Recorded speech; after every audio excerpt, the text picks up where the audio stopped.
নিয়ম অনুপাতে প্রথমত 7 তাকবীর, পরবর্তীতে ইনশাআল্লাহ 5 তাকবীরে সালাত আদায় হবে।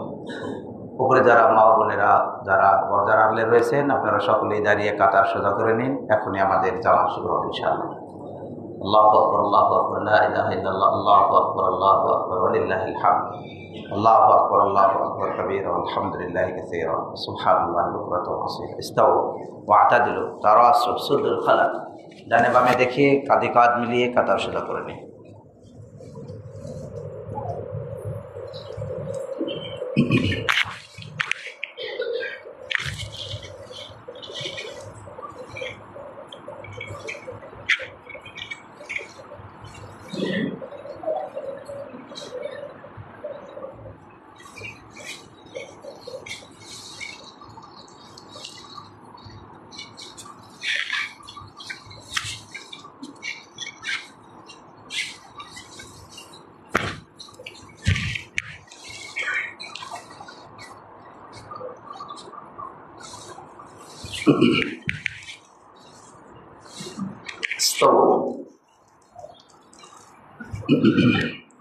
আল্লাহু আকবার।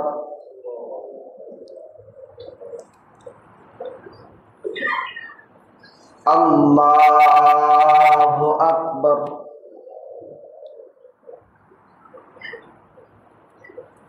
আল্লাহু আকবার। আল্লাহু আকবার। আল্লাহু আকবার। আল্লাহু আকবার।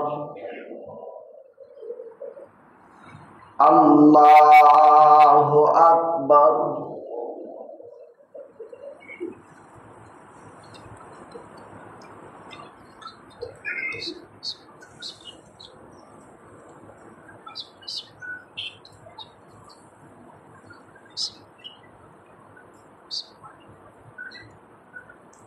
আলহামদুলিল্লাহি রাব্বিল আলামিন আর রহমানির রহিম মালিকি ইয়াউমিদ্দিন ইয়্যাকা না'বুদু ওয়া ইয়্যাকা নাস্তাঈন ইহদিনাস সিরাতাল মুস্তাকিম صراط الذين أنعمت عليهم غير المغضوب عليهم ولا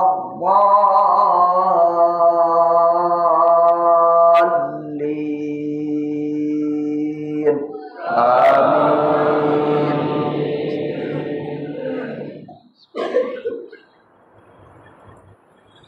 سبح اسم ربك الأعلى الذي خلق فسوى والذي قدر فهدى والذي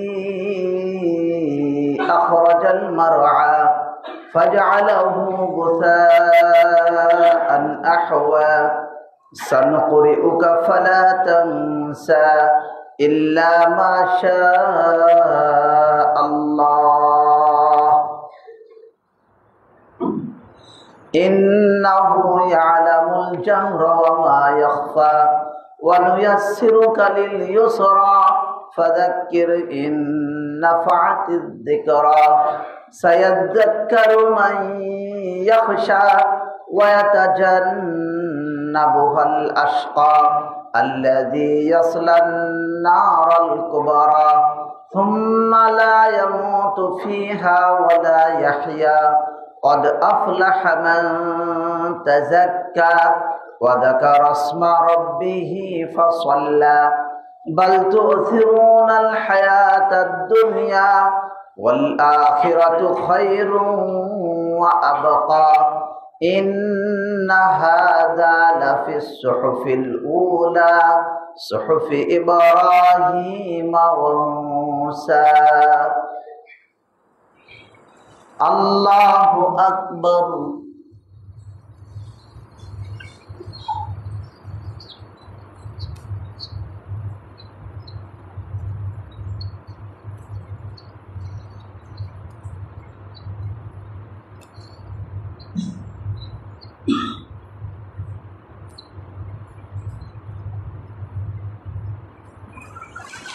سمع الله لمن حمده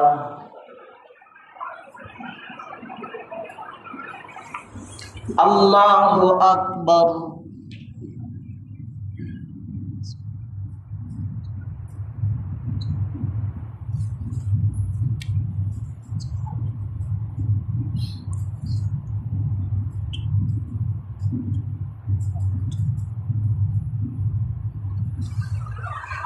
الله أكبر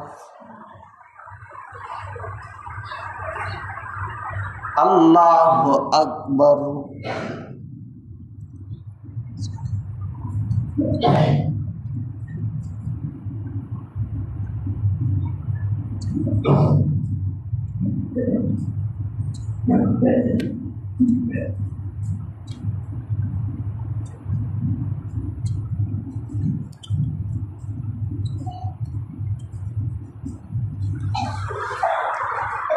الله أكبر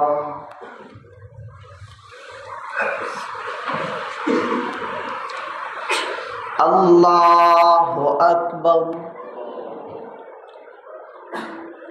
الله أكبر الله أكبر الله أكبر الله أكبر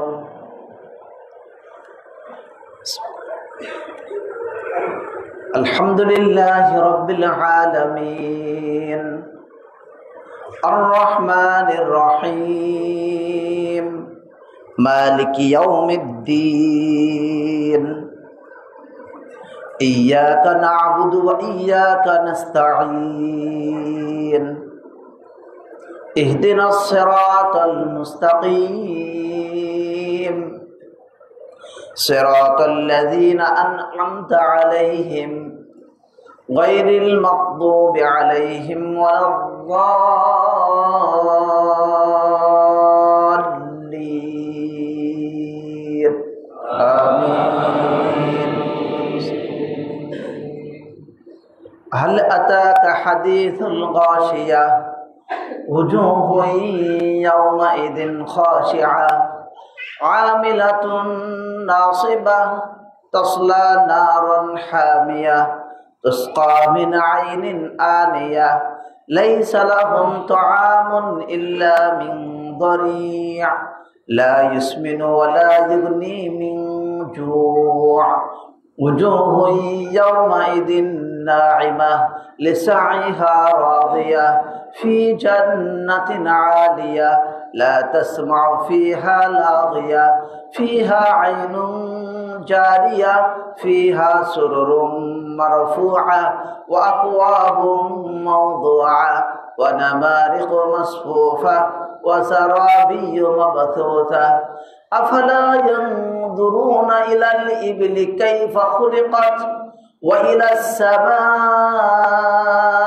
كيف رفعت وإلى الجبال كيف نصبت وإلى الأرض كيف سطحت فذكر إنما أنت مذكر لست عليهم بمسيطر إلا من تولى وكفر فيعذبه الله العذاب الأكبر إن إلينا إيابهم ثم إن علينا حسابهم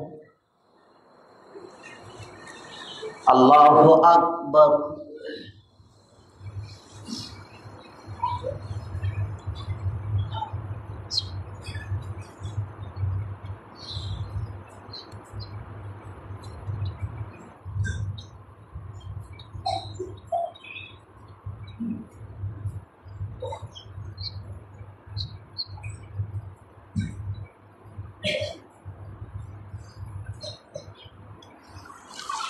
سمع الله لمن حمده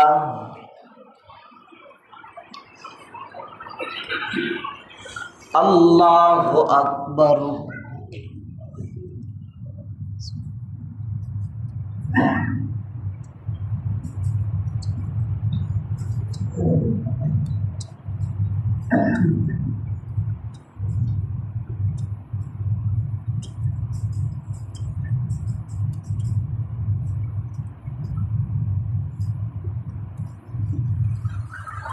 আল্লাহু আকবার।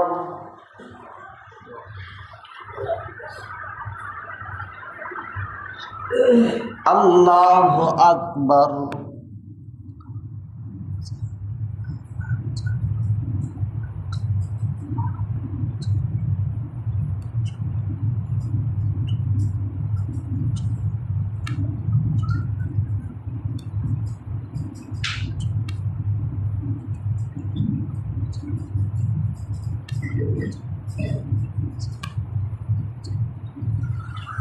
আল্লাহু আকবার।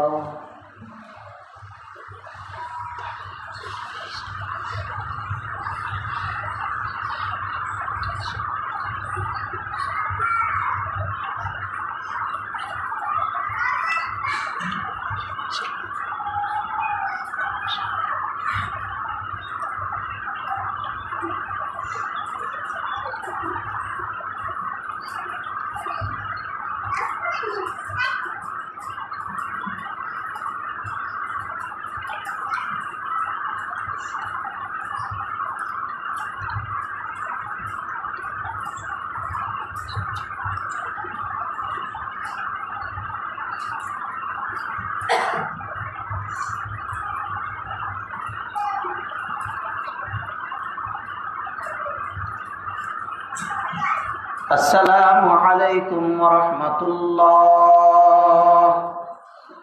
আসসালামু আলাইকুম ওয়া রাহমাতুল্লাহ। আল্লাহু আকবার। আল্লাহু আকবার। আল্লাহু আকবার। আল্লাহু আকবার। লা ইলাহা ইল্লাল্লাহ। আল্লাহু আকবার। আল্লাহু আকবার। লিল্লাহিল হামদ। আল্লাহু আকবার। আল্লাহু আকবার। আল্লাহু আকবার। লা ইলাহা ইল্লাল্লাহ। আল্লাহু আকবার। আল্লাহু আকবার। লিল্লাহিল হামদ।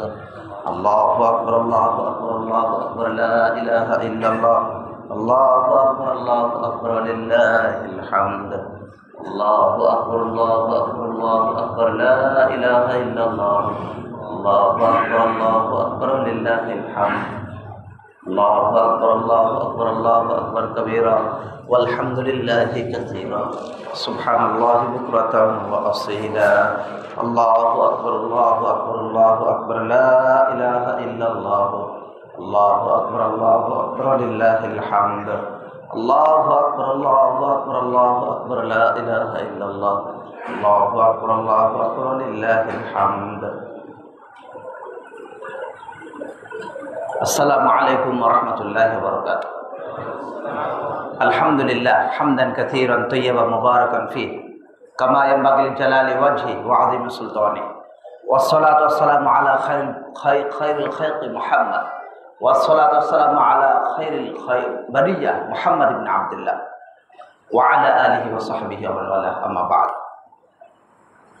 আম্মা বা'দু ফাত্তাকুল্লাহ হাক্কা তাকওয়া ইয়া আইয়ুহাল্লাযীনা আমানু তাকুল্লাহা হাক্কা তুকাতিহি ওয়া লা তামুতুন্না ইল্লা ওয়া আনতুম মুসলিমুন।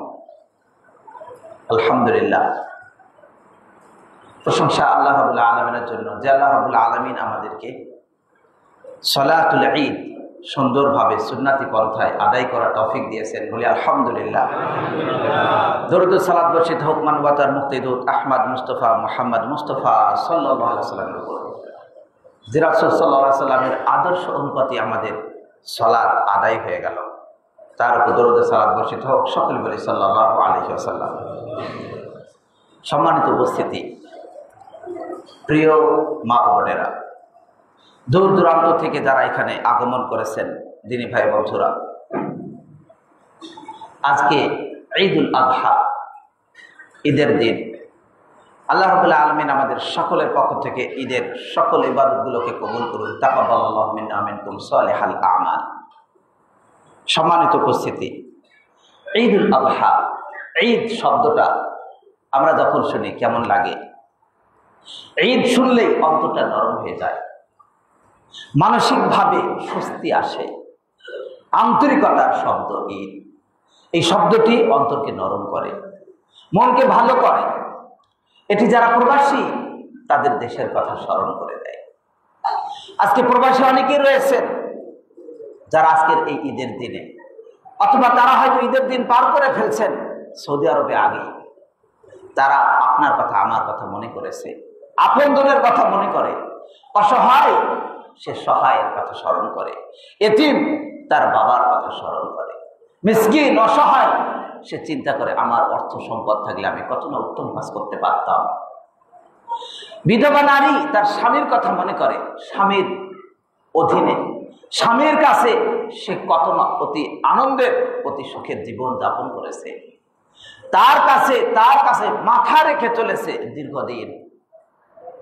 সেই বিধবা নারী তার স্বামীর কথা স্মরণ করে এই ঈদের দিন আসলে। এই ঈদের দিন আমাদের আত্মীয় স্বজনের কথা স্মরণ করে দেয়। ঈদের দিন এমন একটি আনন্দের কথা, অন্যদিকে এটি পরিবার পরিজনের কথা স্মরণ করে দেয়। সুতরাং দুর্বল ব্যক্তি এই ঈদের দিনে নিজের মাঝে শক্তি খুঁজে পায়, অসহায় ব্যক্তি অন্যের দ্বারা সহায় খুঁজে পায়। ঈদ আসল অর্থ হলো বারবার যা ফিরে আসে। প্রকৃতপক্ষে শরীয়ী পরিভাষায় ঈদ কাকে বলা হয়? ঈদ হলো এমন একটি দিবস, যেই দিবসে মানুষের সম্মিলন থাকে, মানুষ যাতে অবস্থান করে, সেই দিবসটা হলো ঈদ, উৎসবের দিন। এই ঈদ যেহেতু এটি বারবার নতুন নতুন আনন্দ নিয়ে ফিরে আসে, তাই এটাকে বলা হয় ঈদ। অতএব এই ঈদের মাঝে ঈদুল আযহায় আমরা রয়েছি। ঈদুল আযহার দিন কয় দিন? মোট 4 দিন। ঈদুল ফিতর 1 দিন। সুতরাং ঈদুল ফিতর একদিনে আমরা মনে রাখবো। ঈদুল ফিতরের সময় আমরা যেন না বলি ঈদের ফিতরের প্রথম দিন, দ্বিতীয় দিন, তৃতীয় দিন, বলা যাবে না, 1 দিন। আর ঈদুল আযহা 4 দিন মোট।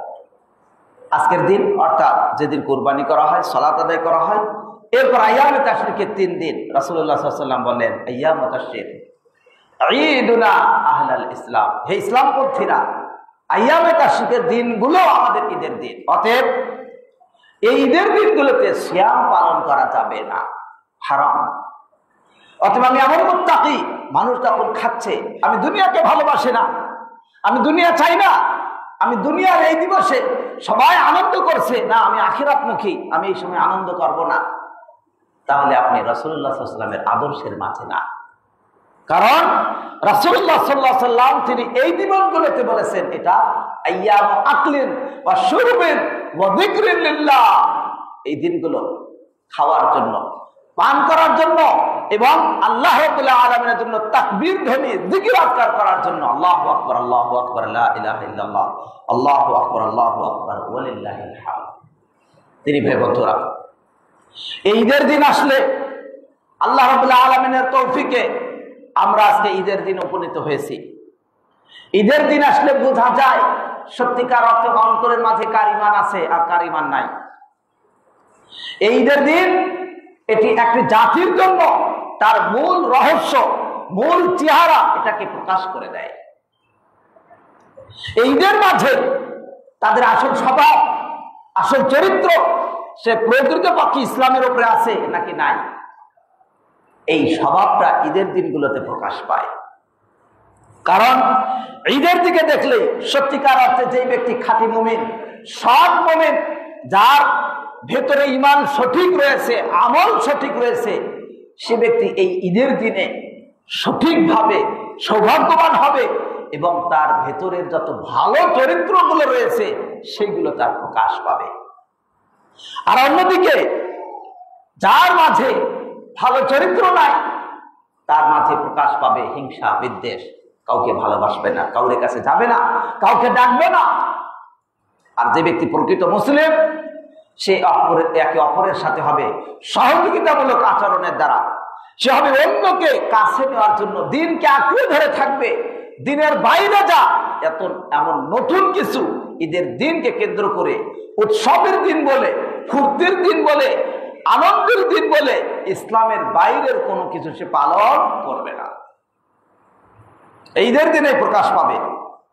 ঈদ এর গুরুত্বপূর্ণ অর্থ রয়েছে ইসলামে। অতএব ইসলামে ঈদের অর্থ, ইসলামের মাঝে ঈদ হলো যে আপনি ঈদের দিনে আনন্দিত হবেন। আপনি আনন্দিত হবেন আল্লাহর আনুগত্যের মাধ্যমে, আপনি আনন্দিত হবেন দিন এবং দুনিয়ার উভয় ক্ষেত্রে প্রফুল্লতার দ্বারা আপনি আনন্দিত হবেন।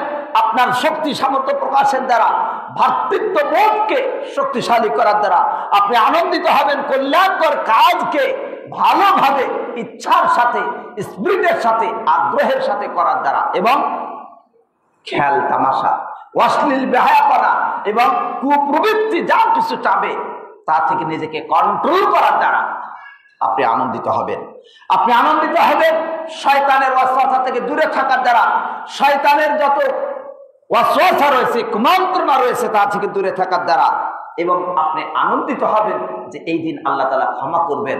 আল্লাহ তাআলার ওয়াদা জান্নাতুল ফেরদাউস দান করবেন, এর মাধ্যমে যেন আমরা ঈমান আমলের দ্বারা জান্নাতুল ফেরদাউস পাই, সেই আশায় আপনি আনন্দিত হবেন। সুবহানাল্লাহ, আল্লাহু আকবার, আল্লাহু আকবার, লা ইলাহা ইল্লাল্লাহ, আল্লাহু আকবার, আল্লাহু আকবার, ওয়ালিল্লাহিল হামদ। ঈদের অর্থ এই নয় যেমন কিছু মানুষ ধারণা করে থাকে যে ঈদ মানে মন যা চায় প্রবৃত্তির পিছনে ছুটে যাওয়া, অশ্লীল বেহায়াপনা ইত্যাদি নিয়ে ব্যস্ত থাকা। ঈদের মানে হলো একটু ঘোরাফেরা করা, যেখানে সেখানে চলে ফিরে বেড়া। ঈদের মানে হলো কোথায় কোথায় ভ্রমণের স্পট আছে, নারী পুরুষ একসাথে একাকার হয়ে চলা, এটাই তো ঈদ। ঈদের মানে হলো স্ত্রীকে বেগানা করে নিয়ে, এমন ভাবে পর্দার বাইরে করে নিয়ে গাড়ি ঘোড়াতে নিয়ে ঘুরে বেড়ানো, এর নাম ঈদ নয়, এর নাম ঈদ নয়। এটা ইসলামী সভ্যতার বাইরের ঈদ। অতএব ঈদের মানে সাগর পাড়ে গিয়ে ঘোরার নাম নয়। আপনি সাগর পাড়ে যেতে পারেন যদি সেখানে সুন্দর পরিবেশ থাকে, যদি ইসলামী পরিবেশ আপনি বজায় রাখতে পারেন, তবে আপনি যাবেন। অন্যথায় আপনার মনকে ইসলামের আইনের কাছে সারেন্ডার করে দিবেন, এর নাম ইসলাম। আপনি সেইভাবে চলবেন যাতে করে ইসলাম আপনার জন্য সার্থক হয়। অতএব ঈদের অর্থ এই নয় যে আপনি ওয়াজিব কাজ, গুরুত্বপূর্ণ কাজ, ঈদের আনন্দের কারণে নামাজ ছেড়ে দিলেন, ঈদের আনন্দের কারণে আপনার যে দায়িত্ব সেই দায়িত্ব ছেড়ে দিলেন, আবার ঈদের আনন্দের কারণে আপনি নিষিদ্ধ কাজগুলো করবেন, তা হবে না। অতএব এমন জন্য না হয়, আমাদের মাঝে কিছু মানুষ আছে ঈদের কারণে এত বেশি সে আনন্দিত হয়, তার যে শুকরিয়া করার দরকার, আল্লাহ তাআলা সামর্থ্য দিয়েছেন, সেটাও সে ভুলে যায়। এমন যাতে না হয়। আল্লাহ তাআলা নিয়ামত দান করেছেন, সেইগুলোর জন্য আমরা যথার্থভাবে শুকরিয়া করি। এমন জন্য না হয় আল্লাহর নিয়ামতকে আমার নিজের কামাই বলে বিবেচনা করি, তার জন্য না হয়। আমি যদি এই কাজ না করতাম তাহলে কি পেতাম? আমি কাজ করি বলে শ্রম দেই, মেধা দেই, আমার বুদ্ধি আছে, আমি করিতে কাজকে হয়েছে, ও তো অসহায়, ও তো পারে না, ও তো খাটে না, ইত্যাদি ইত্যাদি, যার কারণে ও পায় না। নিজের অহংকার, এটা কখনোই কাম্য না। আপনি যে পারলেন, আপনি যে শ্রম দিলেন, কষ্ট করলেন, মেধা খাটালেন, সেই মেধা কে দিয়েছে? আল্লাহ। তাকে ভুলে গেলেন। কারুনের মতো বলবেন বহু সম্পদ পাওয়ার পর, ক্বালা ইন্নামা উতীতু আলা ইলমিন ইনদি, এগুলো তো আমি আমার এলেম অনুপাতে পেয়েছি। না, এর নাম ঈদ নয়। আজকে আপনি খেয়াল করবেন যে এমন অনেক মানুষ রয়েছে যারা একসময় খুবই আনন্দিত ছিল, অনেক ধন সম্পত্তির মালিক ছিল, কিন্তু সেইগুলোর পরে তাদের এখন উল্টা হয়েছে। তারা আজকে অর্থ সম্পদ তাদের কাছে নেই। এমনকি বহু মানুষ আজকে অন্যায় করে দেশ ছাড়া হয়ে অন্য জায়গায় চলে গেছে। তারাও ভাবছে, তারা একসময় অহংকার করেছিল, তারা একসময় প্রতাপ দেখিয়েছিল, কিন্তু সেই আনন্দ, সেই প্রফুল্লতা, সেই অহংকার শেষ হয়ে গেছে। বরং এর বিপরীতে তাদের ক্রন্দন এসেছে, তাদের কষ্ট এসেছে, দুঃখ এসেছে। আপনি স্মরণ করুন, তাদের কথাও মনে রেখে নিজেকে সংশোধন করতে চেষ্টা করুন। দিনী ভাই বন্ধুরা, প্রিয় মুসল্লিয়ানে কেরাম, ঈদকে আপনি অন্যায় কাজের জন্য বানাবেন না। অতএব আল্লাহ রাব্বুল আলামিনের শাস্তিকে ভয় করুন, কারণ আল্লাহর শাস্তি আসলে আমাদের মতো ব্যক্তি কেউ তা সহ্য করতে পারবে না। আল্লাহর ক্রোধ হয় এমন কোনো কাজ করবেন না। যেমন ইহুদ খ্রিস্টানদের মতো করে চলা, ঈদের পরে অনেকেই পটকাবাজি শুরু করে দিবে, অনেকেই আতশবাজি করবে, অনেকেই অনেক রকম বেহায়াপনায় যুক্ত হবে। এগুলো কাদের উদাহরণ? এগুলো কাদের সাথে? সাদের সাথে, ইহুদ খ্রিস্টানদের। এমনও রয়েছে পটকাবাজির কারণে, আতশবাজির কারণে, এর আঘাতে ছোট শিশু মারা যায়, এমন হয়ে যায়। এর দায় কে নেবে? একজন আহত হলো, তার দায় কে নেবে? কিছুই হলো না, তারপরও আপনার এই আদর্শটা হলো ইহুদ খ্রিস্টানদের আদর্শ। মান তাশাব্বাহা বিকওমিন ফাহুয়া মিনহুম, যে যে জাতির সাথে সাদৃশ্যতা রাখবে সে তাদের অন্তর্ভুক্ত। অতএব আপনি এই দিন, এই ঈদের দিনকে কেন্দ্র করে আপনি গান বাজনা করবেন, আপনি বিভিন্ন ধরনের নাচানাচি করবেন, আপনি অন্যান্য অন্যায় করতে থাকবেন, তা হবে না। কারণ এটা কখনো কখনো এমন হয় যে এর মাধ্যমে অন্যের অসুস্থতা, এমনকি মৃত্যু ঘটে যেতে পারে। তাই আমরা প্রত্যেককে খেয়াল করব, এবং আমরা অবশ্যই আমাদের যারা গার্ডিয়ান তারাও খেয়াল করবো যেন আমরা কখনো নিজেদের সন্তানকে এমন করতে না দেখি। আমরা তাদেরকে বাধা দেব, তাদেরকে আমরা যত্নে রাখবো যাতে তারা অন্যায়ের পথে না যায়। বিশেষ করে যুবক ভাই বন্ধুরা, এই মাস মনে রাখবেন শুধু আজকের দিন না, এই সম্পূর্ণ মাস, এমনকি এই মাসের পরের যে মাস, সেই মাসের নাম কি? এই মাসের নামে হয়তো অনেকে ঠিক মতো বলতে পারো, এটা হয়তো পারবো যেহেতু ঈদের দিন জিলহজ মাস, কিন্তু পরের মাস মুহররম মাস। জিলহজ মাস এটা হারাম মাস, মনে আছে তো নাকি ঈদের আনন্দে ভুলে গেছে? জিলহজ মাস এটা হলো হারাম মাস, এরপর যে মুহররম মাস আসছে সেটাও হারাম মাস।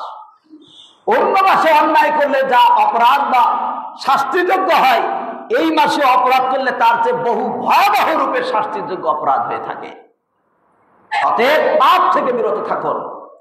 বিশেষ করে যুবক ভাই বন্ধুদের বলছি, আপনার কাছে আল্লাহর ইবাদতের মাধ্যমে, তাআ আনুগত্যের মাধ্যমে সালাত, সিয়াম, হজ, যাকাত এবং যে বিধানগুলো আছে সেগুলো পালন করার সাথে সকলের জন্য, এবং আমরা যতদূর সম্ভব যেন আগামী বছর, এই বছরে হজ না করলেও আগামীতে যেন হজ করতে পারি, আল্লাহ তাআলা যেন সেই সুযোগ দেন, ধনীদের জন্য বিশেষ করে আহ্বান জানাচ্ছি। এবং আল্লাহ তাআলা আমাদের সকলকে তৌফিক দান করুন, আমিন। আজকে যারা হজে গেছেন আমাদের মাঝ থেকেই, আমাদের পরিচিত ব্যক্তিত্ব, এই মসজিদ মাদ্রাসার সাথে দায়িত্বশীল ভাই ও বন্ধুরা, এছাড়া অন্য যত মুসলমান আমাদের প্রিয়জন হজে গেছেন, রব্বুল আলামিন তাদের সকলের হজের বাকি কাজগুলো সুন্দরভাবে করার তৌফিক দান করুন, আমিন। এবং তাদের জন্য, তাদের পক্ষ থেকে যেন আল্লাহ তাআলা হজকে কবুল করে নেন, সকলে বলে আমিন। দিনী ভাই বন্ধুরা, আপনারা সঠিকভাবে পাপ কাজ থেকে বিরত থাকতে চেষ্টা করুন। পাপের মাঝে শিরক থেকে দূরে থাকতে হবে, বিদআত থেকে দূরে থাকতে হবে, ভ্রষ্টতা থেকে দূরে থাকতে হবে, ফাসিকি থেকে দূরে থাকতে হবে, অন্যায় অত্যাচার করা থেকে দূরে থাকতে হবে, হিংসা বিদ্বেষ থেকে দূরে থাকতে হবে, একে অপরের পিছনে লেগে দেওয়ার মতো কোনো কথা বলা যাবে না, সাবধান থাকতে হবে। বিশেষ করে এই দুনিয়ার খেয়াল তামাশা, দুনিয়ার লাজ্জা, দুনিয়ার স্বাদে পড়ে যেন আমরা আল্লাহকে ভুলে না যাই। অনুরূপভাবে আপনাকে আমাকে মনে রাখতে হবে আত্মীয়তার সম্পর্ক ঠিক রাখা, আত্মীয়তার সম্পর্ক যথাযথ রাখা, আত্মীয়তার সম্পর্ক যথাযথ রাখা, আত্মীয়তার সম্পর্ক যথাযথভাবে ঠিক রাখা, এই বিষয়ে আমরা উদাসীন। এই সবগুলোর মাঝে আপনার সবচেয়ে বেশি উত্তম সেবা পাওয়ার অধিকারী হলেন মা। সেই মায়ের প্রতি আমরা অনেক সময় যুবক বয়সে হঠাৎ করে এমন কথা বলে থাকি যা মায়ের জন্য কষ্টকর। তাই সাবধান থাকতে হবে। মা ও বোনদেরকে বিশেষভাবে বলছি, আল্লাহ রাব্বুল আলামিনের বিধানকে পালন করুন, ঘরে থাকুন, ওয়াকারনা ফি বুয়ুতিকুন্না ওয়ালা তাবাররাজনা তাবাররুজাল জাহিলিয়াতিল উলা। আপনার ঘরের মাঝে সম্মান ইজ্জত নিয়ে আপনি থাকুন। আল্লাহ রাব্বুল আলামিন বললেন ঘরে অবস্থান করো, জাহিলি যুগের মতো বাইরে বের হইও না। সাজ সজ্জা নিয়ে বাহিরে আপনি অন্যকে দেখে মনে করছেন আপনার দিকে কেউ তাকালো, কেউ আপনার প্রতি খুশি হলো আর আপনি খুশি হয়ে গেলেন, না, এটা ইসলামের শিক্ষা নয়, এটা জাহিলি সভ্যতা। যেখানে ইসলাম আপনাকে সম্মানের দিকে নিয়ে এসেছে, আপনি কেন জাহিলি দিকে পিছনে ফিরে যেতে চাচ্ছেন? অথচ সেই পিছনে ফিরে দেওয়ার জন্য এক জাতি, তারা সব সময় সর্বাত্মক চেষ্টা করে যাচ্ছে। তারা চাচ্ছে স্বাধীনতার নামে আপনাকে অশ্লীলতার দিকে নিয়ে আসা, তারা চাচ্ছে আপনাকে ক্ষমতা দেওয়ার নামে, আপনাকে কর্তৃত্ব দেওয়ার নামে তারা নিজেদের কাছে নিয়ে আপনাকে ভোগ করতে চায়। তারা চায় আপনার সৌন্দর্য তারা প্রদর্শন করবে, এজন্য আপনাকে তারা পর্দা থেকে দূরে রাখতে চায়। আপনি ধোঁকায় পড়বেন না। আপনি স্বামীর খেদমত যথাযথ করুন। আপনি যদি 5 ওয়াক্ত সালাত সঠিকভাবে আদায় করেন, আপনি যদি স্বামীর প্রতি যত্নবান হন এবং তার প্রতি যথার্থ দায়িত্ব আপনি পালন করেন, এবং আপনি সিয়াম যদি যথার্থভাবে পালন করেন, রাসূলুল্লাহ সাল্লাল্লাহু আলাইহি ওয়াসাল্লামের হাদিস মতো বক্তব্য হলো এই যে আপনাকে ডাকা হবে জান্নাতের দরজা দিয়ে, যে দরজা দিয়ে আপনার ইচ্ছা আপনি প্রবেশ করবেন। সুবহানাল্লাহ। এর চেয়ে আর মর্যাদা কি হতে পারে? অন্যদিকে স্বামীদের জন্য বিশেষভাবে আহ্বান, আপনি আপনার স্ত্রীর পিছনে সময় দিন। আপনি বহু কাজের মাঝে আছেন, কিন্তু তার মাঝেও তার হক রয়েছে, তার প্রতি আপনাকে সময় দিতে হবে। আপনি যা খাবেন তাকে আপনাকে আপনার স্ত্রীকে খাওয়াতে হবে। আপনি যেই মানের পোশাক পরবেন তাকে আপনি সেই মানের পোশাক পরান। মনে রাখবেন, আল্লাহ তাআলার কালিমার দ্বারা আপনার স্ত্রীকে আপনি গ্রহণ করেছেন, অন্যথায় এটা সম্ভব ছিল না। এই কালিমার দ্বারা পাওয়ার কারণে আল্লাহ রাব্বুল আলামিন আপনার আনুগত্য করা তার উপরে ফরজ করে দিয়েছেন। অন্যদিকে আল্লাহ তাআলা বলেছেন, হুন্না লিবাসুল লাকুম ওয়া আনতুম লিবাসুল লাহুন্না, তোমরা তাদের জন্য পোশাক স্বরূপ, তারাও তোমাদের পোশাক স্বরূপ। তার দ্বারা আপনি দোষমুক্ত থাকতে সচেষ্ট হবেন, আপনি লজ্জাশীল হবেন, তিনিও আপনার দ্বারা লজ্জাশীল হবেন। একে অপরকে আবরণে ঢেকে রাখবে, একে অপরের দোষ ত্রুটি তারা যেন আবৃত রাখে। অতএব স্ত্রীর প্রতি যত্নবান হন। সুতরাং নারীদেরকে বিশেষভাবে আমাদের সমাজে প্রচলিত রয়েছে মাহরাম, গায়ের মাহরাম খেয়াল না করে চলা। দেবরকে মনে করা হয় আপনজন, অথচ দেবর মৃত্যু। রাসূলুল্লাহ সাল্লাল্লাহু আলাইহি ওয়াসাল্লাম বললেন, আল হামু ওয়াল মাউত, দেবর মৃত্যু, তার থেকে আপনাকে পর্দা করতে হবে। মৃত্যু কিভাবে? কারণ দেবর যত বেশি কাছে ঘোরাফেরা করবে, এক সময় স্বামী স্ত্রী ব্যতীত দেবরের সাথে সম্পর্ক ঘটে যায়। পৃথিবীতে এর উদাহরণ কম না, আমাদের দেশেও কম না। পরবর্তী যদি ব্যভিচারের কাজ ঘটে যায়, তাহলে এর কারণে তাকে হত্যা করা হবে। অতএব আল হামু ওয়াল মাউত, দেবর মৃত্যু সমতুল্য। সুতরাং সাবধান থাকতে হবে। আপনি দেবরকে ছোট ভাই ভাববেন, তার সাথে যথার্থভাবে তার হক আদায় করা যেতে পারে আপনার স্বামীর ভাই হিসাবে, কিন্তু তাই বলে তার সাথে দেখা করতে হবে, সামনাসামনি যেতে হবে, এটা তো কোনো কাজ না। পর্দা ঠিক রেখেও আন্তরিকের সাথে একে অপরের মেহমানদারি করা, একে অপরের সাথে চলা, অন্যকে সহযোগিতা করা এবং তার আতিথেয়তা করা সম্ভব।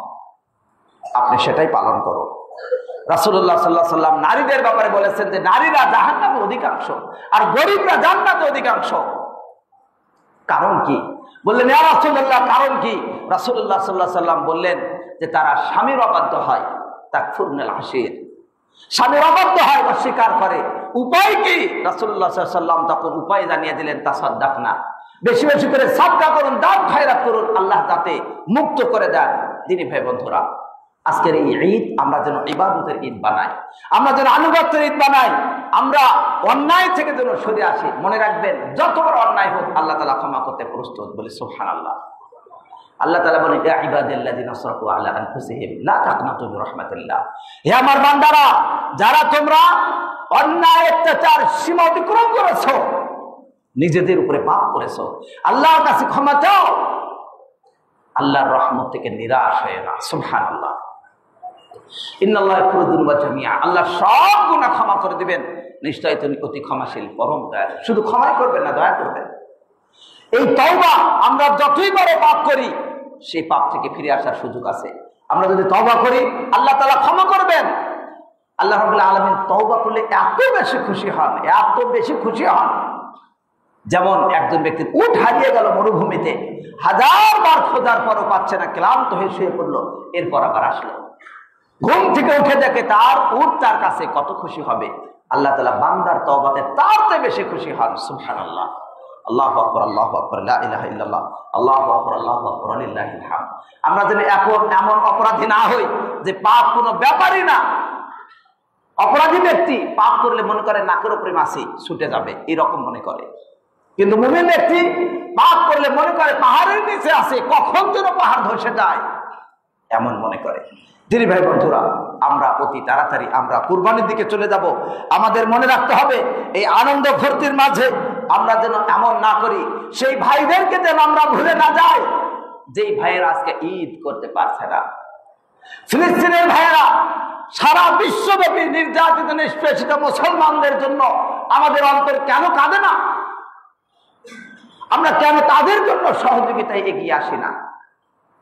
তাদের জন্য দোয়া করি, রব্বুল আলামিন তাদের নির্যাতন নিষ্পেষিত অবস্থা থেকে তাদেরকে রক্ষা করুন। সকলে বলে আমিন। তাদেরকে আল্লাহ তাআলা একটি সুসংগঠিত একটি স্বাধীন রাষ্ট্র দান করুন, ফিলিস্তিন দেশ, যাতে তারা স্বাধীনভাবে চলতে পারে, ইবাদত বন্দেগী করতে পারে। এই আনন্দ ফুর্তির সময় তারা কত কষ্ট রয়েছেন, তারা কিভাবে আছেন সেই চিন্তা করলে আমাদের আনন্দ কোথায় যায়? আনন্দ করার জায়গা কোথায়? অনুরূপভাবে মনে রাখবেন, বহু এতিমা রয়েছে, এতিম রয়েছে, বিধবা রয়েছে। আপনি তাদের কাছে যান, তাদের মাথায় হাত বোলান, তাদের পাশে একটু সান্ত্বনা দিন, তাদের খোঁজ খবর রাখুন। এতে আপনি বিরাট নিয়ামত পাবেন। আল্লাহ তাআলা আপনাকে কবুল করুন, আমাকে কবুল করুন। এটা মুসলিম হিসেবে দায়িত্ব। কত সুন্দর হতো যদি আমরা আমাদের আনন্দের সাথে সাথে তাদের আনন্দের জন্য একটি ফান্ড কালেকশন করতাম, তাদের জন্য যদি টাকা পয়সা কিছু জমা করে তাদের কাছে পাঠাতে পারতাম, কতটা ভালো হতো। আমরা আগামীতে এই প্রজেক্টগুলো গ্রহণ করব। আল্লাহ রাব্বুল আলামিন যেন আমাদের তৌফিক দান করেন, আমিন।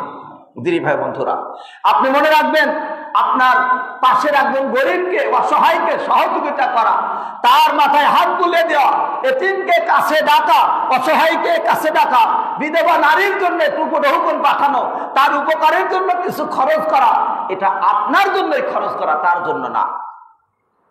ইন আহসানতুম আহসানতুম লিআনফুসিকুম, যদি তোমরা ভালো কাজ করো তোমাদের নিজেদের জন্যই করো, কারণ এর সব সওয়াবগুলো আপনার জন্যই লিখিত হবে। সুবহানাল্লাহ। ওয়া ইন আসাতুম ফালাহা, আর তোমরা যদি খারাপ করো তবে সেটা তোমাদের জন্যই বর্তাবে।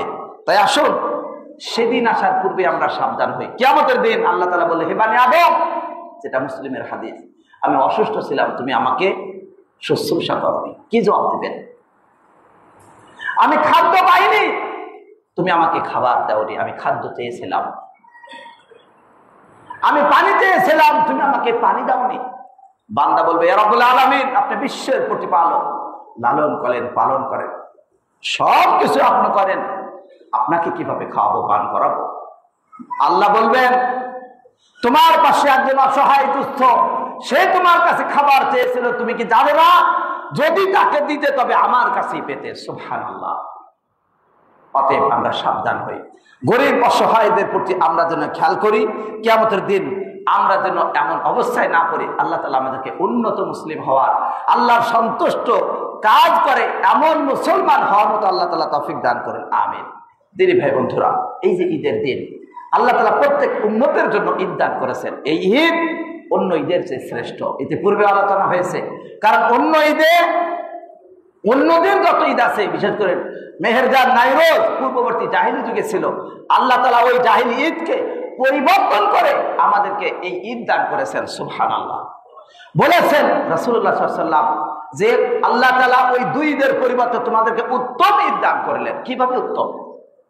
তাদের ঈদে আনন্দ, ফুর্তি, খাবার দাবার ইত্যাদি শুধুমাত্র দুনিয়াবী বিষয় ছিল, কিন্তু আমাদের ঈদ অনেক দিক থেকে উত্তম। এক, এই ঈদ আল্লাহ তাআলা প্রদত্ত ঈদ বলি, সুবহানাল্লাহ। আর তাদের ঈদ বানোয়াট ঈদ, তারা নিজেরা বানিয়ে নিয়েছিল শরৎকালে এবং অন্য সময় তারা নিজেদের মতো 5-6 দিন আনন্দ ফুর্তি করত। খাবার রেডি থাকতো, ফল মূল ইত্যাদি থাকতো, ওজির মন্ত্রী এসে প্রথম খেত, তারপর অন্যরা। এই খাবার শুধুমাত্র শরীরের শক্তি যোগায়, কিন্তু আমাদের ঈদ আল্লাহর পক্ষ থেকে ঈদ। এতে যেমন ভাবে শারীরিক খাবার আছে, শারীরিক খাবার রয়েছে, শরীরের জন্য খাবার রয়েছে, এতে আনন্দ ফুর্তির ব্যবস্থা রয়েছে। অন্যদিকে অন্তরের যেটা খাবার সেটা হলো জিকির। আর এই ঈদের মাঝে রয়েছে জিকির, আল্লাহু আকবার, আল্লাহু আকবার, লা ইলাহা ইল্লাল্লাহ, আল্লাহু আকবার, আল্লাহু আকবার, ওয়ালিল্লাহিল হামদ। এর দ্বারাই মানুষ আনন্দিত হয়। তাই সেই ঈদগুলোর যে আমাদের ঈদ বহুগুণ উত্তম। মানুষ কাফের মুশরিকদের যে ঈদগুলো, তার চেয়ে আমাদের এই ঈদ উত্তম। যদি আপনাদেরকে প্রশ্ন করি আর কি দিক রয়েছে এই ঈদের মাঝে, অন্যতম এই ঈদ সীমাবদ্ধ ঈদ আল্লাহর পক্ষ থেকে। কি কি? ঈদুল ফিতর, ঈদুল আযহা, আর কি? আল্লাহ তাআলা আরো একটা দান করেছেন প্রতি সপ্তাহে। কি সেটা?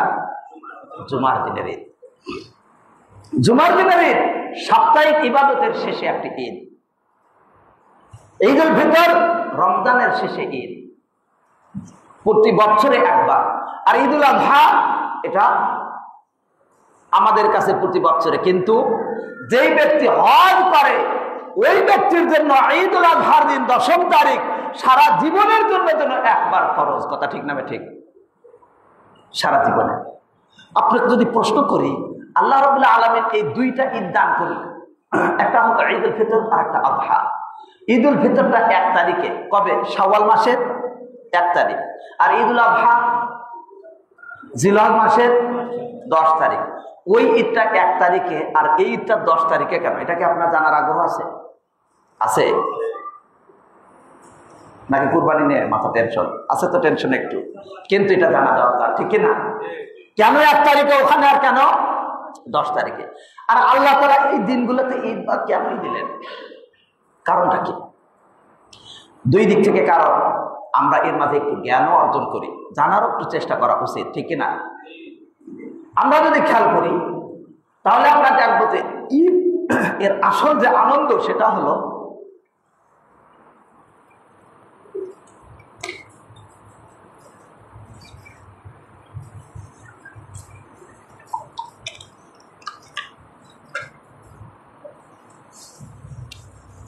ঈদের যে আনন্দ আল্লাহ তাআলা আমাদেরকে দান করলেন আমাদের সারা জীবনের চলার জন্য ব্যবস্থাপনা, কিভাবে চলবো তার ব্যবস্থাপনা হলো আল কোরআন। কি সেটা? আল কোরআন। এটা দান করেছেন লাইলাতুল কদর। লাইলাতুল কদর কবে? 21, 23, 25, 27, সর্বশেষ 29 তারিখ লাইলাতুল কদর। পরের দিন ঈদ। সুবহানাল্লাহ। কারণ এর চেয়ে দামি আর কি পাওয়া? এটা আনন্দের বিষয়। এটা শুরু হলো, শেষ কবে? আরাফার মাঠে। আল-ইয়াওমা আকমালতু লাকুম দীনাকুম, আজকে তোমাদের জন্য দিন পূর্ণ করে দিলাম। অতএব আরাফার মাঠে কোরআন নাযিলের যেহেতু মূল সমাপ্তি, অতএব এর পরের দিন ঈদ। সুবহানাল্লাহ। অন্যদিকে রোকন, সিয়াম নামক রোকন, যেহেতু রমজান মাস, এখানে সিয়ামের এই রোকনটাকে পালন করা বিশাল ইবাদত, এটা যখন পূর্ণ করা হলো এর শেষে আল্লাহ তাআলা ঈদ দান করলেন লিস-সাইমি ফারহাতান। একটা হলো ঈদুল ফিতর আর একটা হলো কিয়ামতের দিন। তাহলে যেহেতু রোকন সিয়াম পালন করা হলো, এটা বিশাল আনন্দের, এই জন্য তারপরের দিন ঈদ। অন্যদিকে জিলহজ মাস 10 তারিখের আগে 9 তারিখ আরাফা, রোকন পালন করার সমাপ্তি। সারা জীবনে একবার হজ ফরজ, সেই হজ পূর্ণ হয় কবে? মূল পূর্ণ হয় আরাফার দিনে 9 তারিখে। যে আরাফায় থাকলো না তার হজ নাই, আর যে আরাফায় থাকতে পারবে বাকি সমস্যা হলে সেটা পূরণ করতে পারবে, তাহলে তার হজ কমপ্লিট। অতএব এর পরের দিন আল্লাহ তাআলা ঈদ দান করলেন। সুবহানাল্লাহ ওয়া বিহামদিহি সুবহানাল্লাহিল আযীম। এই ঈদে আমরা এখন চলে যাব। আমরা যে চলে যাওয়ার পরে আমাদের কিছু কাজ রয়েছে। এই ঈদের মাঝে আমরা দেখি আমরা গোপ, নখ ইত্যাদি আমরা কাটা, যারা কুরবানি করবো তারা বন্ধ রেখেছে। কেন? কারণ কি? কেন বন্ধ রাখছেন? 1 নম্বর আল্লাহর হুকুম, নবী সাল্লাল্লাহু আলাইহি ওয়াসাল্লাম বলেছেন। কিন্তু কারণটা কি? কেন এগুলো বন্ধ রাখতে হয়? যে ব্যক্তি কুরবানি করবে, অর্থাৎ আমরা যদি খেয়াল করি আমাদের এখানে সারা বিশ্বব্যাপী একই নীতি আল্লাহ তাআলা তৈরি করে দিয়েছেন। যারা হজ করবে আরাফার মাধ্যমে তারা গুনাহ ক্ষমা পাবে, আর যারা হাজী নয় এলাকায় রয়েছেন তাদেরকে আল্লাহ তাআলা আরাফার সিয়াম দান করেছেন, পূর্বের এবং পরের 2 বছরের গুনাহ ক্ষমার ব্যবস্থা। সুবহানাল্লাহ। যারা হজে আছে তারা গোপ, নাক ইত্যাদি হজের ইহরাম অবস্থায় আরাফার আগ পর্যন্ত এবং হজের কিছু কাজ পালন করা পর্যন্ত, যেটা শরীয়ী ভাষায় বলতে গেলে 2টা বা 3টা, না করা পর্যন্ত তারা গোপ, নখ ইত্যাদি কাটবে না, চুল কাটবে না। আল্লাহ তাআলা ক্ষমা করবেন। আর আমরা যারা কুরবানি করতে আগ্রহী তারাও কাটবে না। কারণ কি? ওদের সাথে সাদৃশ্যতা, সারা বিশ্বব্যাপী একই নীতি। সুবহানাল্লাহ ওয়া বিহামদিহি সুবহানাল্লাহ। অন্যদিকে এর মাধ্যমে যেন আমাদের সকল অঙ্গ প্রত্যঙ্গ পূর্ণ থাকে, আর আল্লাহ তাআলা জাহান্নাম থেকে সব অঙ্গকেই মুক্ত করে দিবেন। সুবহানাল্লাহ। অতএব কাটার দরকার নেই, এই কয়দিন বিরত থাকতে হবে। আল্লাহু আকবার, আল্লাহু আকবার, লা ইলাহা ইল্লাল্লাহ, আল্লাহু আকবার, আল্লাহু আকবার, লিল্লাহিল হামদ। এই যে কুরবানি করব, কুরবানি এবং ঈদের আদব সম্পর্কে আমরা যদি খেয়াল করি, 1 নাম্বার বেশি বেশি তাকবীর ধ্বনি পাঠ করা 13 তারিখ পর্যন্ত, আজকেই শেষ না। রাস্তায়, হাটে ঘাটে, বাজারে, সব জায়গায় আল্লাহু আকবার ধ্বনি পাঠ করা। এরপর আমাদের মনে রাখতে হবে যে আমরা এই দিনে আসার সময় তো আমাদের গোসল করে আসা উচিত ছিল। যাওয়ার সময় এখন কি কাজ আছে? ভিন্ন রাস্তায় যাওয়া। যাওয়ার সময়, আসার সময় এক রাস্তায়, যাওয়ার সময় ভিন্ন রাস্তায়। কেন? কারণ কি? কারণ হলো এর মাধ্যমে 2 রাস্তা কিয়ামতের দিন আল্লাহর কাছে সাক্ষ্য দিবে। সুবহানাল্লাহ। এর মাধ্যমে যাওয়ার সময় এক রাস্তা দিয়ে আত্মীয়র দেখা হলো, আসার সময় আরেক রাস্তায় আত্মীয়র দেখা হবে। এটা ইসলামের সৌন্দর্য প্রকাশ করবে। এর মাধ্যমে মুনাফিকরা রাগান্বিত হবে। তাই এই ব্যবস্থা আল্লাহ তাআলা দান করেছেন। মনে রাখবেন, সালাত আদায় করা মসজিদের মাঝে মূল না, বাহিরে ফাঁকা জায়গায় মুসল্লায় ঈদের নামাজ পড়া উচিত। এর আগে পরে আযান নাই, ইকামত নাই, সুন্নাত নাই, কিচ্ছু নাই, কিন্তু যদি মসজিদের মাঝে হয় দুখুলুল মসজিদ কেউ করতে পারে, এটা তার করার সুযোগ রয়েছে। খুতবা চলবে, খুতবার পরে খুতবা হবে, আযান ইকামত যেহেতু নাই খুতবাও হবে সালাতের পরে, এটি নিয়ম। অনুরূপভাবে এই দিনগুলোতে পূর্বেই বলেছি খাবার দাবার পানীয় সব চলতে থাকবে, কিন্তু সিয়াম থেকে বিরত থাকতে হবে, এটি কাজ।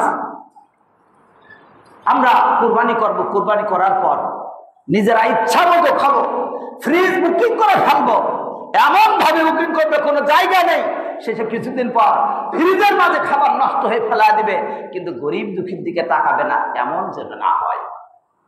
মনে রাখবেন, খাদ্য খাবে ফাকুলু মিনহা ওয়াতি'মুল বাইসাল ফাকির, যারা চায় যারা চায় না উভয়কে দান করো, আত্মীয় স্বজনকে দিতে হবে, নিজেও খেতে হবে। অতএব নিজে খাবে, আত্মীয় স্বজনকে দিবে, গরিব অসহায়কে দিবে, তবেই তো এর সার্থকতা। দুইটি ঈদে এটা আল্লাহ তাআলা ধনী গরিব উভয়ের জন্য সুন্দর ব্যবস্থা দান করেছেন। এই ঈদে আমরা কুরবানি করব, কুরবানির সময় মনে রাখতে হবে কিছু বিষয়। ঈদের সময় আমরা যে যাবো, যাওয়ার সময় কি বলবো? ঈদ মুবারক, এটা না বলাই ঠিক, বরং বলতে হবে তাকাব্বালাল্লাহু।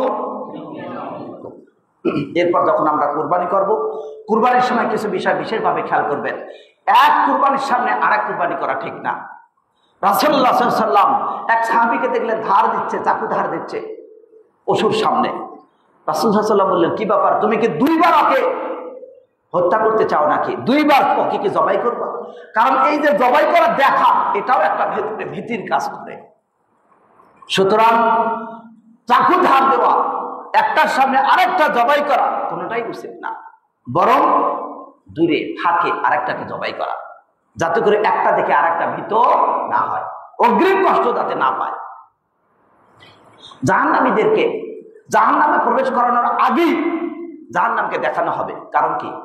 কারণ যাতে আগের থেকে ভয় শুরু হয়, যেই ব্যক্তির ফাঁসির আদেশ, ওই ব্যক্তির ফাঁসি যদি হঠাৎ করে একদিন ফাঁসি দিয়ে দেয় তাহলে কষ্ট কম পেল, কিন্তু 1 মাস আগের থেকে শাস্তি হয়ে গেছে, আবার এ হবে সে হবে, ভেতরে একটা ভয় কাজ করে। এটা যদি দুনিয়ার বিষয় হয়, আখিরাতের অবস্থা কি? তাই এটা ভালোভাবে মনে রাখবে, একটার সামনে আরেকটা নয়। আরেকটা বিষয় মনে রাখবেন, যখন জবাই করা হবে, জবাই করার পরে কিছু সময় দিতে হবে, হঠাৎ করে আঘাত করে যেন রক্ত শেষ করে দিয়ে বা হার্ট অ্যাটাকের মতো ব্যবস্থা না করা হয়। অতএব জবাই করার পর কিছুক্ষণ সময় দিতে হবে, যাতে ভেতরকার রক্তটা আস্তে আস্তে বের হয়ে যায়। প্রবাহিত রক্ত যেন ভেতরে না থাকে, প্রবাহিত রক্ত খাওয়া হারাম। অন্যদিকে এই রক্ত যখন ভেতরে থাকবে, এটা শারীরিকভাবে বহু রোগের কারণ। তাই কসাইকে ঠান্ডা মাথায় বলতে হবে, পরে সময় লাগবে, আস্তে আস্তে সে মৃত হোক।